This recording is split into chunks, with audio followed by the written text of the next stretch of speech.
Здравейте! Днес ще си поговорим за най-деликатната зона на лицето около очната или тъй наричана периорбиталната зона. Аз съм доктор Снежана Атанасова, дерматолог, и за мен е важно вие, моите пациенти и последователи, да бъдете правилно информирани. Зоната около очите е един от основните маркери на старение на кожата.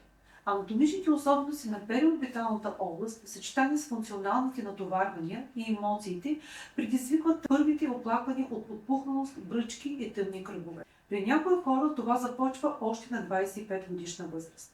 Кожата около очите е много специфична. Епидермисът няма гранулозен слой, роговият слой е много тънък, масните жлези са разположени в ъглите на очите и по ръба на клепачите, което е причина за слабата бариерна функция. Дебелината на дермата не достига милиметър, има малко колагенови и еластинови влакна, а подкожна масна тъкан практически липсва. Освен това, активно функциониращият кръгов мускул на окото е плътно свързан с кожата и между тях почти няма масна тъкан, което създава всички условия за ранно образуване на бръчки. Ситуацията се влошава от структурата на кръвеносната и лимфната система.